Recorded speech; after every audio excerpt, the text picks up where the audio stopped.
Liệu có những giấc mơ không đơn thuần là mộng tưởng? Brandon Bigg, một người có trực giác nhạy bén, đã chia sẻ một giấc mơ lặp lại đến 3 lần. Trong đó, ông thấy một quốc gia ven Thái Bình Dương chìm trong biển nước. Điều đặc biệt là giấc mơ này lại trùng hợp với nhiều nghiên cứu khoa học về nguy cơ địa chất có thể xảy ra trong vài năm tới. Đây không phải là lời tiên tri tuyệt đối, mà là một lời nhắc nhở để tất cả chúng ta suy ngẫm trước những biến động lớn. Liệu con người đã thật sự sẵn sàng? 1. Brandon Bigg cảnh báo Nhật Bản bị chia đôi, sóng thần tràn vào từ biển khơi năm 2025. Trong khoảnh khắc đêm yên tĩnh như nghẹt thở, Brandon Bigg, một nhà ngoại cảm với trực giác sắc bén, đã mô tả lại cảnh tượng rùng rợn mà ông thấy qua giấc mơ tiên tri lặp lại tới 3 lần. Mặt đất ở Nhật Bản bị xé toạc bởi một vết nứt khổng lồ, như thể một con sông đang tách đôi quốc gia này. Không phải là hình ảnh mang tính biểu tượng, mà là một mô tả cụ thể, chi tiết và vật lý. Brandon thấy sâu trong lòng đất là những khối đá vỡ vụn, những mảng địa tầng rạn nứt, và sau đó là tiếng gầm vang như từ lòng đại dương trỗi dậy. Một cơn sóng thần khổng lồ tràn vào từ biển khơi, đen kịt như núi lửa phun trào, lao thẳng vào bờ biển Thái Bình Dương với tốc độ và sức mạnh của một cơn giận dữ không thể cưỡng lại.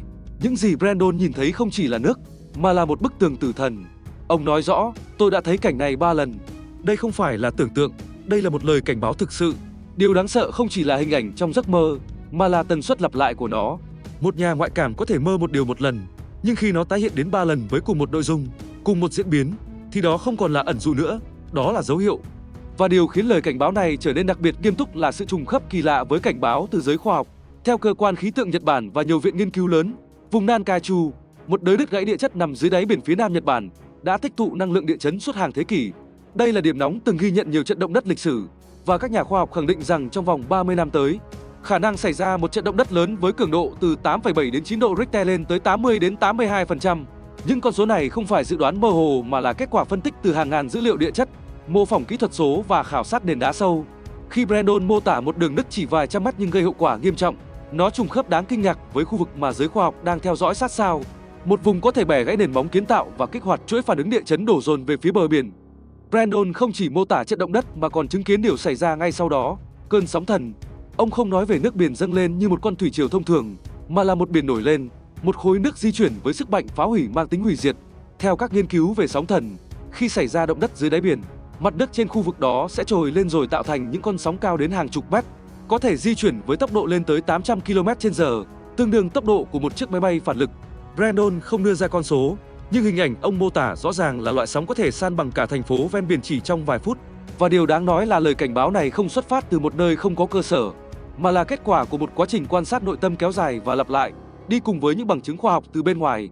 Từ năm 2011, sau trận động đất ở Tohoku gây ra sóng thần cao tới 40 m và làm gần 20.000 người thiệt mạng, chính phủ Nhật Bản đã không ngừng xây dựng bản đồ ngập lụt, mô hình thiệt hại và triển khai các kế hoạch sơ tán toàn quốc.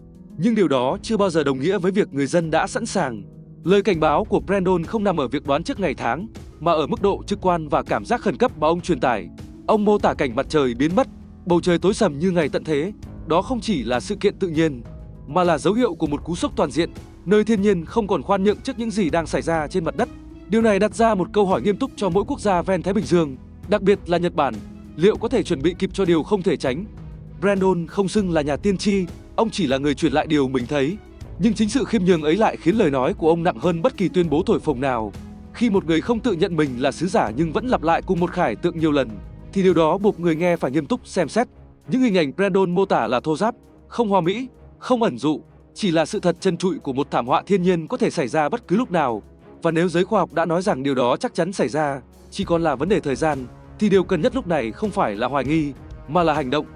Lời cảnh báo của Brandon Bigg không chỉ là một giấc mơ, mà là một lưỡi dao treo trên đầu một quốc gia, một nhắc nhở rằng không phải mọi thứ đều nằm trong tầm kiểm soát của con người. Sóng thần không đến để hỏi ý kiến, động đất không đợi con người chuẩn bị. Và nếu sự im lặng của mặt đất hôm nay chỉ là phần đầu của một chuỗi dữ kiện đang hình thành, thì việc lắng nghe những tiếng nói phi vật chất như từ Brandon có thể là điều ít nhất ta nên làm trước khi quá muộn. Đây không phải là nỗi sợ, mà là sự tỉnh táo cần có khi cả thiên nhiên lẫn khoa học đều đang cùng hướng về một kịch bản chung. Thảm họa tại Nhật Bản không còn là giả định, nó đang đến, và những người chọn nhìn rõ nó ngay từ bây giờ có thể là những người còn cơ hội để sống sót. 2. Nhiều người ở nhiều nơi đều nhìn thấy Nhật Bản chìm trong biển. Sự trùng hợp đáng sợ. Khi cùng một hình ảnh thảm họa xuất hiện trong những giấc mơ đến từ 3 con người sống ở 3 quốc gia khác nhau, tại 3 thời điểm không liên quan, đó không thể là sự trùng hợp đơn giản. Nhật Bản chìm trong biển nước, sóng thần cao hàng chục mét, thành phố ven biển bị cuốn trôi hoàn toàn. Từ một người sống ở Hoa Kỳ, một nhà tiên tri ở châu Âu, đến một nữ họa sĩ ở Nhật Bản, Tất cả đều cùng nhìn thấy một bức tranh tận diệt, được báo trước một cách kỳ lạ. Đây không còn là chuyện của niềm tin, đây là bài toán của xác suất. Và câu hỏi đặt ra là tại sao Nhật Bản và tại sao là năm 2025? Brandon Bigg, một người Mỹ không có bất kỳ mối liên hệ nào với Nhật Bản, vốn được cộng đồng Cơ đốc giáo quốc tế biết đến như một người có ơn nhận được những khải tượng đặc biệt, đã chia sẻ một giấc mơ làm chính ông hoang mang đến khó hiểu. Trong giấc mơ, ông thấy Nhật Bản, một quốc gia mà trước đó ông không dành nhiều quan tâm, bỗng xuất hiện rõ ràng như một đoạn phim chiếu trước mặt. Ông thấy những con sóng đổ ập vào bờ biển, nuốt chửng toàn bộ thành phố ven biển, biến mọi thứ thành một bãi hoang ngập nước. Không chỉ là hình ảnh, ông còn nghe được một giọng nói rõ ràng, nó sẽ xảy ra vào năm 2025. Điều đáng nói là Elijah Brown không có lý do gì để tưởng tượng ra điều đó. Ông không nghiên cứu địa chấn, không theo dõi tin tức Nhật Bản và không có ai thân quen tại đó. Nhưng cảm giác cấp bách và chi tiết trong giấc mơ khiến ông buộc phải ghi lại và cảnh báo. Không vì muốn nổi tiếng, mà vì ông cảm thấy đó là một trách nhiệm đạo đức.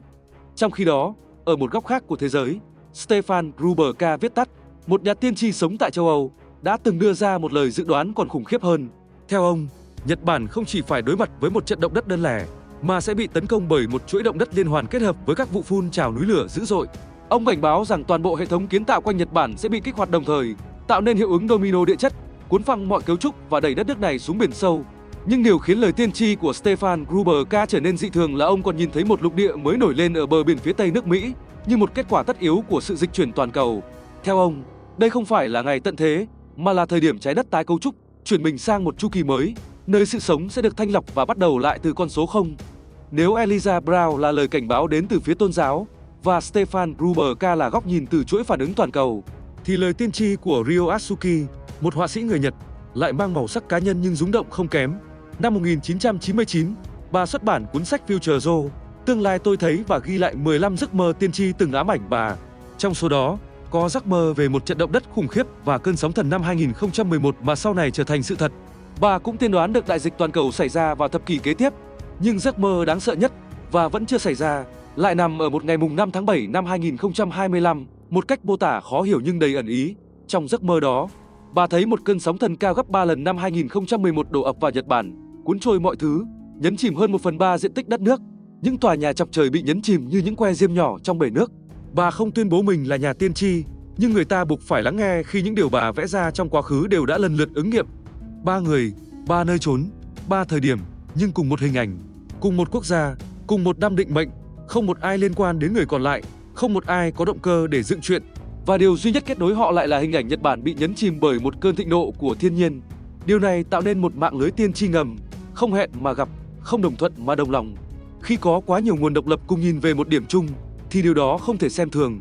Đây không còn là chuyện mê tín hay tín ngưỡng, đây là dấu hiệu của một biến cố thực sự đang đến gần, và Nhật Bản có thể là điểm nổ đầu tiên.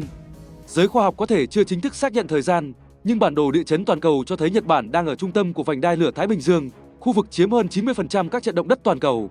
Và khi cộng thêm những tiên tri mang tính cảnh báo như trên, một kịch bản đại thảm họa vào năm 2025 dường như không còn là giả thuyết. Đây là lời nhắc nhở rằng thế giới đang sống trong một trạng thái cân bằng mong manh. Một sự dịch chuyển nhẹ của vỏ trái đất cũng có thể đủ để khởi phát một chuỗi phản ứng không thể đảo ngược. Và nếu quá nhiều khải tượng đều cùng nói một điều, thì vấn đề không phải là nó có xảy ra không mà là chúng ta đã sẵn sàng chưa.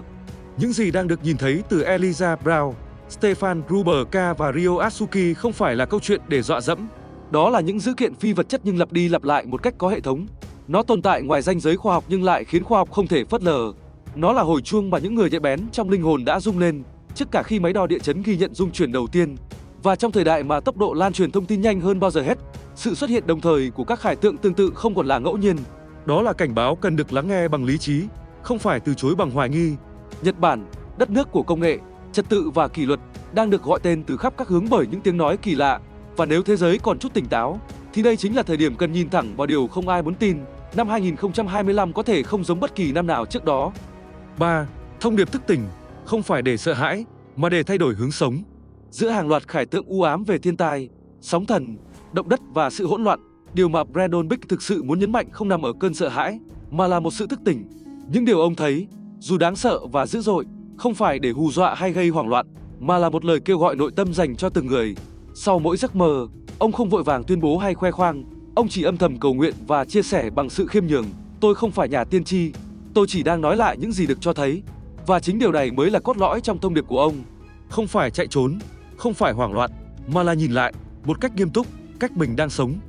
Brandon nhấn mạnh rằng thế giới ngày nay không chỉ đang đối mặt với biến đổi khí hậu, thiên tai hay xung đột chính trị, mối nguy lớn nhất không nằm ở ngoài kia, mà nằm bên trong mỗi con người.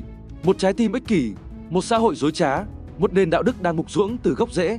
Ông nói rằng nếu nhân loại tiếp tục sống trong thờ ơ, vô cảm và chỉ biết lo cho bản thân mình, thì biển sẽ nổi giận. Biển ở đây không chỉ là nước, mà là biểu tượng của thiên nhiên, của luật trời, của những phản ứng từ vũ trụ mà con người không thể kiểm soát. Nhưng ông cũng nói rõ, nếu con người biết ăn năn, biết hướng thiện, thì ngay giữa bão tố, sẽ có một bàn tay bảo vệ chúng ta. Thông điệp này không nằm ở lý thuyết hay tín ngưỡng, mà ở chính sự lựa chọn sống mỗi ngày, chọn thiện hay chọn ác, chọn trung thực hay giả dối, chọn tử tế hay thờ ơ. Một trong những hình ảnh mạnh mẽ nhất mà Brandon chia sẻ là sự hồn nhiên. Ông nhắc đến một đứa trẻ 5 tuổi nói với cha mình, "Bố ơi, con yêu bố." Câu nói tưởng chừng đơn giản ấy chính là trạng thái mà ông tin rằng nhân loại cần quay về. Một đứa trẻ khi nói câu đó không tính toán, không kỳ vọng, không che giấu. Nó chỉ đơn giản muốn được cha mình biết rằng nó yêu, và nó cần được yêu. Brandon nói rằng nếu mỗi người có thể nói với cuộc sống, với chính mình và với thế giới một câu như thế, bằng trái tim trong sáng, thì đó chính là bước đầu tiên để thay đổi vận mệnh. Không phải bằng những công trình khổng lồ, không phải bằng chính sách hay luật lệ, mà bằng sự cải hóa từng tâm hồn. Để minh chứng cho điều này, Brandon kể lại một câu chuyện cổ từ hơn 1.800 năm trước tại Trung Quốc. Câu chuyện về Trương Đạo Lăng, một đạo sĩ sống vào cuối thời Đông Hán. Thời đó, Trung Quốc đang bị ôn dịch hoành hành. Cả nước có tới hơn 20 trận dịch lớn, mọi ngành nghề kiệt quệ, dân chúng sống trong cảnh tang thương. Nhưng thay vì dùng thuốc, Trương Đạo Lăng lại áp dụng một phương pháp lạ thường. Ông yêu cầu người bệnh viết ra những lỗi lầm mà họ đã phạm trong đời, rồi thả tờ giấy đó xuống nước. Sau đó, họ phải thề nguyện trước trời đất rằng sẽ không tái phạm. Kỳ lạ thay, khi người ta làm điều đó một cách thành tâm, bệnh tình thuyên giảm rõ rệt. Nhiều người khỏi bệnh hoàn toàn. Dân chúng bắt đầu tin, không phải vào pháp thuật, mà vào sức mạnh của sự hối cải. Câu chuyện này không chỉ là lịch sử, mà là một bài học chưa từng cũ. Khi đạo đức được khôi phục, vận mệnh cũng sẽ thay đổi.